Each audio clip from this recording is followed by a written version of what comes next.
Okay guys, this video is going to cover Key Concept 1.3. Actually, Key Concept 1.3 is going to be broken up into a couple of videos. So this is the first one. So we're going to be talking about the development and interactions of the earliest agricultural, pastoral, and urban societies. So let's jump right into it. Here's your outline. You've got three main ideas right here that we're going to be talking about, and so the videos are going to be broken up into those ideas. So first we're going to talk about core and foundational civilizations that were developed in a variety of geographical and environmental settings where agriculture flourished or did very well. And then we're going to go into a little bit of detail about these 5 civilizations. Main idea is that the early civilizations were formed in river valleys, and they eventually gave way to larger states. And a state is a group of governing bodies that comes together to regulate food production and distribution. These early states paved the way for modern societies.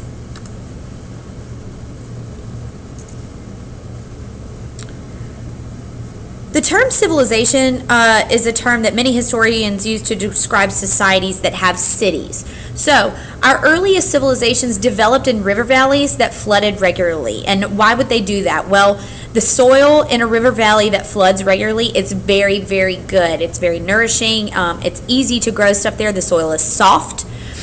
So it's easy to dig. You don't have to have, incredibly powerful tools to get into the dirt. And also, the rain comes very quickly to these areas. So, of course, farming is something that they're going to be doing there. And it allowed them to live a more sedentary life. Now, not sitting on a couch eating potato chips or anything like that. Not sedentary in that way, but sedentary as in they're not nomadic anymore. They're not having to chase the herds.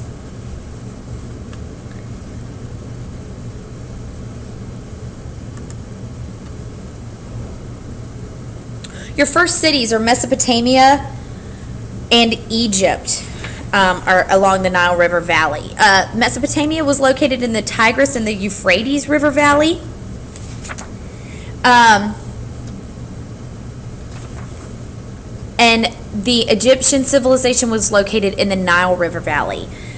2 main things right off the top of my head is that Mesopotamian architecture was very important, and you can see right here, this is called a ziggurat, and this was a temple that they built, whereas the Egyptians had something of the same, but they just called it pyramids.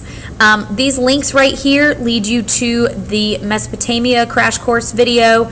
This one leads you to the ancient Egyptian crash course video. At some point, I do recommend that you read these videos. We're going to talk about these civilizations in a little bit more detail, but these videos are really great supplementary materials. Something important about the Mesopotamians and the Egyptians, both of them had buildings made of brick and stone, and they also used something that was invented by humans, and these were sun-dried bricks. They discovered that by stacking these bricks into arches, multi-story buildings could be created, and that's why we have the word architecture today. It comes from the word arch.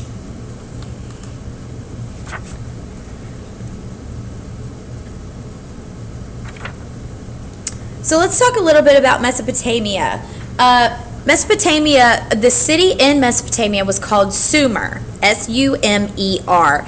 And these Sumerian cities that surrounded the main city of Sumer were along irrigation canals that they had built themselves, but they were separated by vast stretches of open desert or swamp. So they're pretty dangerous to travel between. The Akkadians came in and conquered Sumer in 2331 BCE. And they started some practices that you see reflected in other civilizations, like their leaders were descended from God. They broke the Mesopotamian regions and Sumer into what we call provinces, and the main one that we're going to talk about is called Babylon. And the Akkadians were very popular in history because they were the first ones that created law codes. Culturally speaking, Mesopotamians had ceremonies each month that were according to nature and the gods. Sometimes they would celebrate a leader's birthday or something great like that. Other times they would just be celebrating some great war feat or something. They had a strong history of oral tradition, and they passed down their stories from generation to generation. In fact, a lot of our folk tales that we have today in Western society come from Mesopotamian oral tradition. They were the first ones to establish a patriarchal society. There's evidence to suggest that there was an early council of elders, and that they had much of a say-so in what was going on in the community. Women did have rights in Mesopotamia. They were allowed to own property. They were allowed to divorce in certain circumstances. However, they were not given all the rights that men were given. Now, in Egypt, we had a pharaoh. He was an absolute, were an absolute monarch, meaning that their power was unquestionable. There was no denying that they were the one in charge. And they were believed to be a god. Now, I'm going to go back one step. Look at this right here. In Sumer, the leaders were descended from God. In Egypt, they were believed to be a god. And there's a difference there. It had a central economy, meaning that the state controlled most of the economy, meaning that the pharaoh had a big say-so in what was going on financially throughout the civilization. They had large temples built. These temples served multiple purposes. They were used for worship, of course, of the different deities that they had. They were also used for surplus food, and that's where the word granary comes from. It was a highly stratified society, meaning that we had lots of social classes. You had an obvious higher class, you had an obvious lower class, you had an obvious middle class. Your merchants would make up your middle class, whereas your scribes and your officials would be the upper class. And the farmers and slaves are going to be in the slaves are going to be the lowest class. Farmers are going to be right above them. Agricultural production, meaning any wheat, barley, grain, anything like that that was produced by the crop, was either owned by the state, it was owned by the temple, or it was owned by the landowner. So the farmers that were actually working the land did not get to keep anything that they produced. Culturally speaking, again, it was a stratified society. Artists and craftsmen are above the farmers. Scribes and officials are going to be the upper class. And the scribes and officials are going to be the ones that you see in ancient Egyptian art, where they're wearing the white looking skirt. They're almost called the white kilt society. Women had many rights in Egypt. They were allowed to do numerous things. They were allowed to rise up politically. I mean, think about Cleopatra. She was a pharaoh. However, no legal codes actually survive. Written evidence suggests that the legal code that they did have was basically just a common sense right and wrong, but the pharaoh had ultimate say-so. And they definitely expanded the empire. They had a standing army. They went out and they conquered other cities and surrounding territories. Now, Mohenjo-Daro and Harappa, there is hardly any archaeological or written evidence from this society. We have no answers about their governmental structure.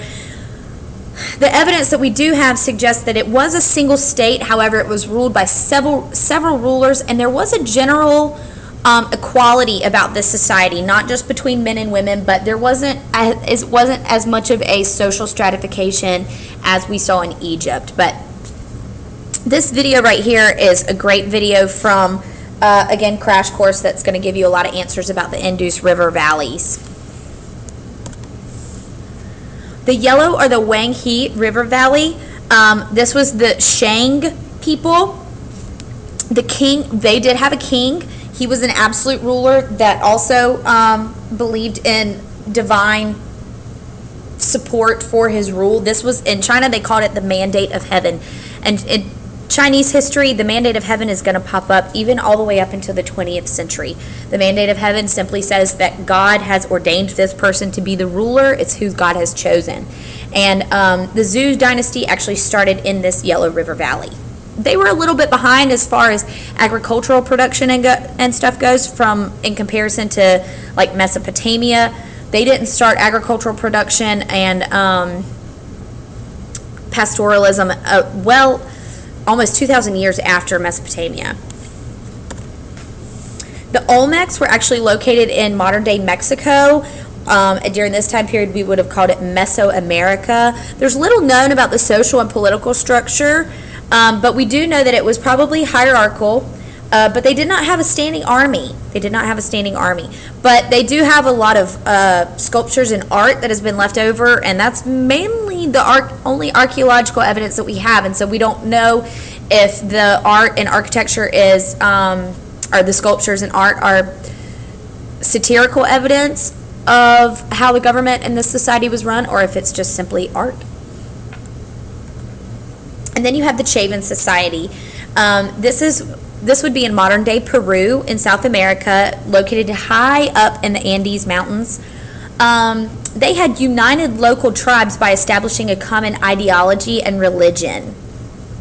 So what's important to note about the Chavin Society is that they weren't necessarily a society in the definitive terms. They were more a series of cultural practices. They did have, I'm sorry, let me find my notes. They united these local tribes through the use of stonework, sedentary agriculture, and temples. So they tried to combine a lot of different villages and tribes together by unifying these types of things. The practices of just combining kind of cultural practices would be a theme that we see later in South America as well. And that's it for video 1. Thanks.